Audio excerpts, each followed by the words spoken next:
Well, I'm back down here at Eubanks Cemetery today. I've done a couple of videos down here about my family members. Now, I've got 7 generations buried of my family that's buried down here, and when I get through talking over here, I believe it's 7. Could be 6, but I believe it's 7 generations, and I'll run through them when I get through over here. Now, over here is kind of where, this is the Davidson part of the cemetery over here. Over on the other side is the Eubanks and the Harrells and the Sterretts. But back years ago, we called him great father. He's my great grandfather, Forrest Wilson Davidson there or whatever. He was friends with pretty much everybody down in this country and part of the country, and they lived a rock's throw down the road down here on a 40 to 45 acre farm down here. But anyway, they were friends with the Eubankses down here, and old man Eubanks told my great grandfather that he could use part of the cemetery down here, you know, as to bury his family in or whatever. So I've got quite a few people. This is our part of the cemetery, and like I say, there's quite a few buried down here. And I haven't been down here in probably about 3 months or so. I'm down here for a particular reason today. Here we've got my daughter up at the top here, Heather Nicole. She only lived a matter of a few hours back in October of 1977. And at her feet here, we buried the cremated remains of my brother Lynn. Now, Lynn's only been gone a little over 7 months now, I guess, or whatever. He died back in September. I miss him a lot. Last few years we spent, I mean, we've always spent time together, but the last few years especially, we spent a lot of time together. But the reason that I'm mainly down here today is to wish my grandmother, Eva Green Davidson, a happy birthday. She was born April 24th, 1913. She would have been 110 years old today. And I miss my grandma dearly. I spent most of my childhood growing up with my grandma Eva and my grandpa James. They were the salt of the earth. They were great people. But anyway, like I say, I'm down here today. Put a little bit of that stuff there, but I brought a few flowers. Hopefully they'll stay up. I got one there that's kind of drooping a little bit. Here it up. Talked to my mom this morning. She's going to come out here later this week, probably Friday. I think today's Monday. I think she's going to come out Friday. and visit. Oh, but anyway, I love my grandma to death, and like I said, I come out here just to pay tribute to her today. Now, my grandma, she didn't grow up poor. She didn't grow up rich. For the time that she grew up in, they had a pretty good life. They always had a roof over their head, always had a little bit of money.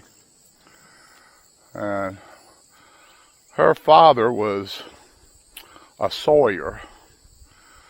Now, a sawyer was the person who basically maintained the sawmill and was responsible for sawing the logs and keeping the saw blades sharp, estimating board listen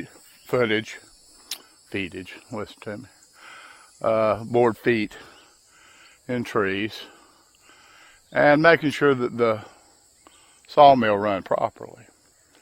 Now, he was all over the southeast, predominantly Nassau and Duval County, but he was in South Florida, West Florida, all up in the southern part of Georgia. And they moved around a lot. So they never really had, till later in life or whatever, they never really had a stable home. They were always moving around. They may go somewhere for 6 months. They may go somewhere for a year or so until another sawmill needed him to come here. Well, he started a lot of sawmills. So somebody won't start a sawmill, they call Grandpa Jack, and he'd go help them set it up. And he got paid pretty well for doing it. So anyway, like I say, Grandma was born in 1913. Well, in the late, probably 1919 or early 1920, they went down to Fort Myers, and Grandpa started up a sawmill down there. And so not long after the sawmill got started, they got a visit from Thomas Edison. Now, Thomas Edison had a winter home down in Fort Myers, down by the water down there. And it's a big, nice place. He had him a workshop and all like that he done his work in. Well, anyway, he was extending his workshop, I believe is what it was, or doing some repair on it. So he had went to my Grandpa Jack to get some lumber sawn for whatever it was they were doing. So she got a chance to meet Thomas Edison, the genius. And she was young. She was only about 6. My Uncle J.D., her younger brother, was, well, Grandma was probably 6, maybe 7. J.D. was 4, maybe 5. So anyway, she got to meet Thomas Edison. And she remembered it, you know, up until she died or whatever. But anyway, she's always told me the story about her meeting Thomas Edison. Well, later in 1920, or it was the first part of 1920 actually, it was the spring of 1920, the Yankees had just acquired Babe Ruth on their ball team, and during spring training down there, which the Yankees done every year or whatever. She one Sunday, which was Sunday was pretty much the only day anybody got off back in that part of history.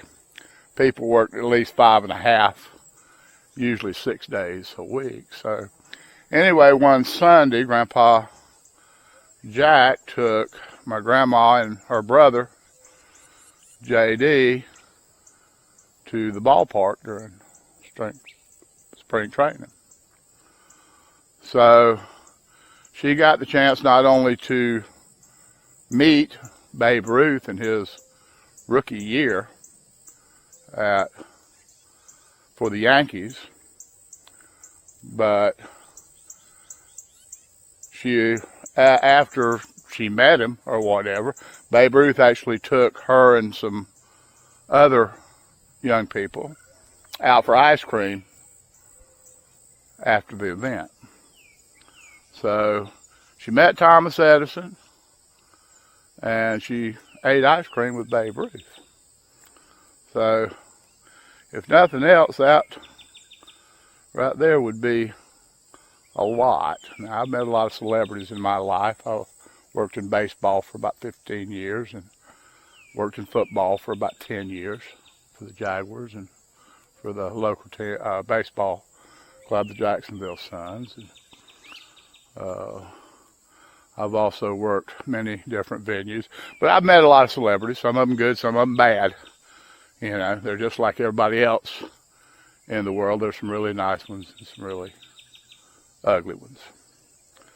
But anyway, that was the younger point of her life. And so they moved around after that. They were down there for about a year or so. They were down there, and then they went to Winter Haven. I believe they were in Winter Haven after that for a little while. But anyway, around 1930, 1931, 1932 maybe even, they moved back to Jacksonville, and they moved not far from where my grandfather lived down here, probably a mile and a half, maybe, down on Sterrett Road, right off of Yellow Bluff. And they had a house down there that didn't sit too far off the road. And so one day my great-grandpa Jack, he was sitting out on the porch. And my grandma Aggie, she was in the house doing something, cooking probably. And anyway, my grandmother was sitting out on the porch with her dad. So lo and behold, my grandfather, they seen him walking down the road. And so my grandma, with her wit, or whatever, says, well, there goes some man leaving his wife. Well, he had one of his sisters up on his shoulders that he was carrying down the road. And she said, well, there goes some man with his kid leaving his wife. It's just kind of a smart aleck remark or whatever she was making. Well, my great-granddaddy Jack said, no, that's Boge's boy. Now, Boge was the nickname for my great-grandfather, or what. She said, that's my cousin Boge, his son, Jim. So, anyway, he hollered at him, and he will come up to the house on the porch and was talking with him or whatever. Well, apparently it was kind of sort of love at first sight, so to speak, when he got up there and got to talking. So my granddaddy liked to talk. He was a talker. Had a lot of stories. Well, when he became a preacher, it was real easy for him because he liked to talk to people. So anyway, it wasn't long before Grandpa had moved in with him, and not long after that, they got married. And later that year, actually in September, my mother was born. So after that, it's all history as far as my family's concerned. But anyway, my grandmother, she had a lot of, I don't know what to call them, I call them isms, just for a lack of words to describe it or whatever. But she had a lot of sayings and a lot of old folk beliefs. If you had nightmares, you put a pocket knife under your pillow at night, and it would cut your dreams, make your bad dreams go away if you had bad dreams. But she had a bunch of them, and it would take me forever to sit here and go through all of them. You didn't wash your clothes on New Year's Day. You didn't buy new clothes to go to a funeral. You didn't dig a hole on New Year's Day, because if you dug a hole on New Year's Day, you'd be digging holes the rest of the year, was the saying, and that kind of related to, well, there'd be deaths during the year. But one that really probably stuck out more than anything else had to do with my Uncle Lyle, and he can tell the story a lot better than I can. But right after my Uncle Lyle and my Aunt Jean, who's actually buried right up at my grandmother's head here, when they were first married, they lived with my grandparents. And my uncle was an electrician. So one of Grandma's things was that you don't sweep dirt out of the door after dark. If you done any sweeping or whatever, you swept it up over to the corner by the door, and you waited till the next morning before you swept it out. So anyway, my Uncle Lyle saw the dirt there or whatever. Well, he opened up the door and he swept it out the door. Lord have mercy, you'd have thought he'd have shot somebody. My grandma said, "You're going to have 4 flat tires tomorrow. You don't sweep dirt out the door after dark." So he just looked at her and laughed. He said, "Oh, that's old wives' tales.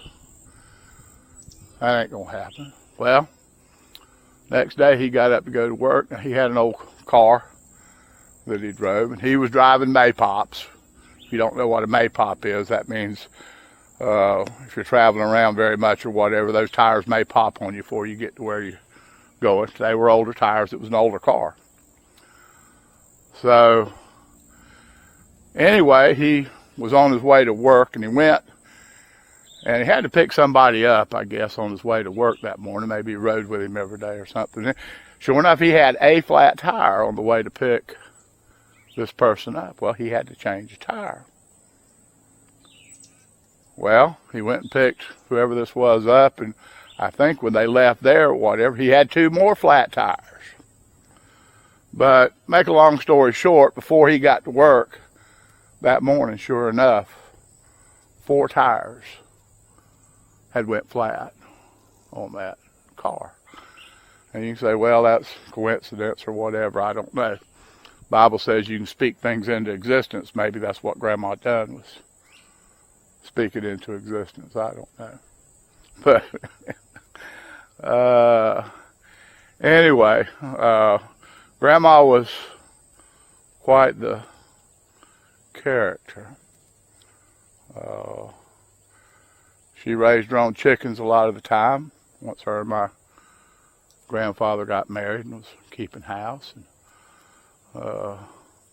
I remember her out in the yard. If she wanted chicken that evening for dinner, and she'd just walk along. She'd pick up a chicken and swing it around and wring their neck on a couple of them or whatever, and there was fried chicken or chicken and rice for dinner. Another incident I remember, like I say, I stayed with them a lot. We was standing near the front door. I was out on the little patio of the house that my grandparents lived in. And Grandma had come up to the door. Now, she didn't have chickens at the time, but one of the neighbors did. Well, she had a little garden. They had a little fish pond out front and a little garden area right there where my grandpa grew a little bit of stuff, tomatoes or something or whatever. Well, anyway, one of the neighbor's chickens was in the yard, and they was up there in that garden. And the chicken had, I don't know, several biddies. So, anyway, my grandma picked up a baby food jar. Now, this was a glass baby food jar without the top on it. She picked up that thing. Now, she threw her thumb out in front of her and used it like a rifle sight.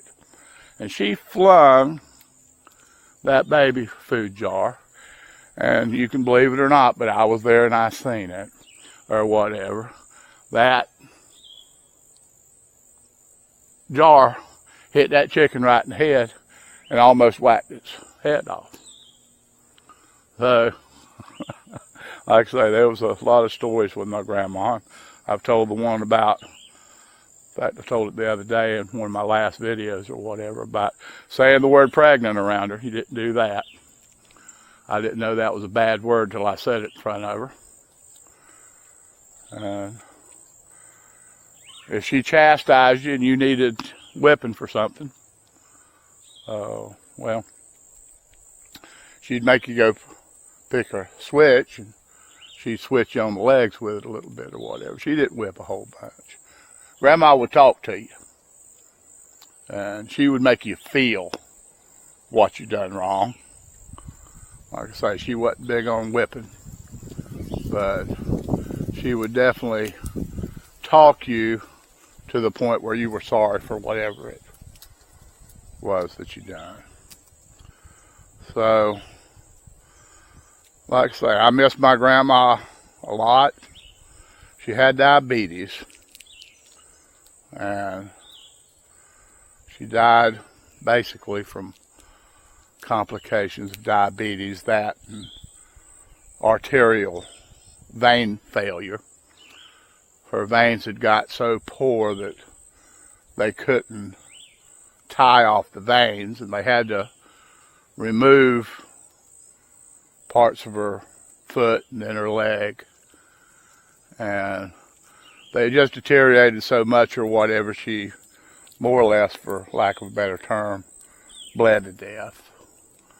Because they could not make the wound heal. Anyway, I miss my grandma a lot. I'm here today to celebrate her 110th birthday. Now, later this year in December, my grandfather will be celebrating his 110th birthday. So, I'm going to move on now and do this real quick. I don't want to make this a real long video or whatever, but like I say, I think we've got 7 generations buried down here. And so we'll start over here just to run up the ladder. The youngest generation buried out here, and she is actually the youngest generation of any of my family that's buried out here, would be my daughter, Heather Nicole. The next, her second generation that's buried out here would be my brother. Now, I have other contemporaries of my brother that are cousins that are buried out here or whatever, but for me, a straight line of 7 generations. The next generation would be my brother. That would be generation number 2. Now the third generation, of course, would be my mother's generation. And my mother is still alive, thank you. Spoke with her this morning. She's doing very well. She will be 90 this year in September. But her generation would be my Aunt Barbara, is buried out here. My Aunt Judy Courtney is buried out here. And then, of course, most recently would be my Aunt Jean. Now, I think my Uncle Lyle has ordered a stone for out here. I'm not sure whether he has or not, but everything is settled out here pretty good. I'm pretty sure that he's working on getting a stone. Anyway, the next generation, of course, would be my grandparents that I was just talking about. Anyway, my mother's generation, that would be the third generation buried out here. My grandma and grandpa Davidson, that would be the fourth generation that's buried out here. Now the fifth generation buried out here would be my great-grandfather, Forrest Wilson Davidson, and Julia Ann Williams. Got to make the Williams on there or whatever, because that makes the next connection. Davidson is buried out here. Now, my middle name is Forrest, so I was named after both of my great-grandparents. But anyway, Forrest Wilson and Julia Ann would be fifth generation that's buried out here. Now, we've got to go to the outside the Davidson part over here to get to the next generation. My great-grandma Julia Williams, her father, Walter Williams, I talked a lot about him in my last video. Well, the yellow flies are horrible out here today. It's the time of year for yellow flies, and they are eating me up. But anyway, Walter Williams, 1871 to 1951. He would be the sixth generation that's buried out here, and a lot of his brothers, sisters are buried out here. And the seventh generation would be his mother, Lydia Williams, 1854 to 1924. And she was married, she was actually a Wingate. Lydia Wingate was her maiden name, but she married John H. Williams, and John H. Williams is buried in Eubanks Cemetery over near Callahan. So anyway, I was right the first time. It was 7 generations down here. And like I say, these yellow flies are just about to eat me up. We're down in the woods, pretty good little distance, and there's a lot of low land down around here. And like I say, they are buzzing me like a bunch of kamikazes down here. And like I say, I have got other distant cousins and aunts and uncles that married into the family and one thing and another. It's all buried on this side of the cemetery as well. This is a older cemetery. Some of the earliest goes back to the 1800s. They're buried back over here, about where I'm looking now. In fact, one of the Broward girls is buried over there that actually married into the Eubanks family. So anyway, I just thought I'd run through that 7-generation thing while I was down here today. Like I say, my intent was to make a visit. I do it every few months anyway. And like I say, today was my grandmother's birthday, and I had to come down to wish her a happy birthday. So with that being said, I want to thank everybody for watching the video and ask you to like and subscribe, make a comment if you want to. And like I say, I appreciate you. And y'all have a great day, and God bless all of you.